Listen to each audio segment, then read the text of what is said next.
13 करोड़ आबादी है पंजाब की।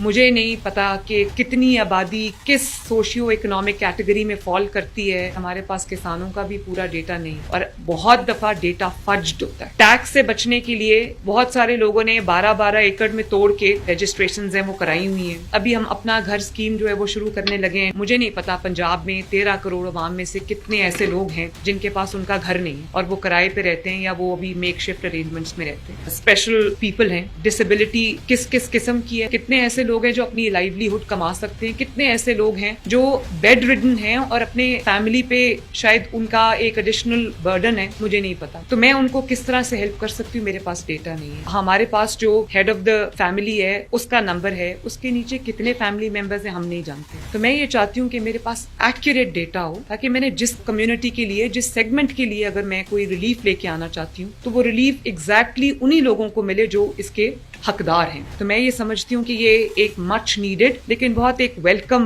प्रोजेक्ट है जिसकी जिम्मेदारी मरियम औरंगजेब ने उठाई है। और आज मैंने जो देखा है, बड़ी मुझे खुशी हुई है ये देख के कि रजिस्ट्रेशंस का आगाज हो गया है। सम 25 लाख इनकी रजिस्ट्रेशंस हो भी गई हैं। 5000 से ज्यादा रजिस्ट्रेशन सेंटर्स बन गए हैं जिसके अंदर ट्रेनिंग सेशंस हुए हैं, मास्टर ट्रेनर्स हैं, तमाम डीसीज ऑनलाइन हैं। तो मैं उनको ये कहना चाहूंगी कि कॉन्सियंशियसली अपने अपने डिस्ट्रिक्ट्स में इसको स्टार्ट करें, बल्कि थ्रू टू दी एंड इसको आप जरूर देखें, एक्यूरेट डेटा मिले, फजिंग ना हो और मुझे पता हो कि किसको किस चीज की जरूरत है। और ये भी अच्छी बात है कि जो गवर्नमेंट के तमाम इनिशिएटिव्स हैं, चाहे वो किसान कार्ड हो, चाहे वो लेबर का कोई इनिशिएटिव हो या कोई हेल्थ का इनिशिएटिव हो, एजुकेशन का इनिशिएटिव हो, इसके अंदर अपनी रजिस्ट्रेशन आप कराएंगे तो आप उन स्कीम्स हैं उनके अंदर पार्टिसिपेशन के आप हकदार ठहरेंगे। फॉर द टाइम बीइंग मैंने ये किया है कि हमने हेल्पलाइंस खोल दी हैं हर अपने प्रोजेक्ट के लिए, क्योंकि मेरे पास डेटा नहीं है। तो मैं ये चाहती हूँ कि अगर कोई उस प्रोजेक्ट में या उस स्कीम में उसका नाम नहीं आया और अगर वो डिजर्विंग है तो वो अपने आप को रजिस्टर करा सकता है।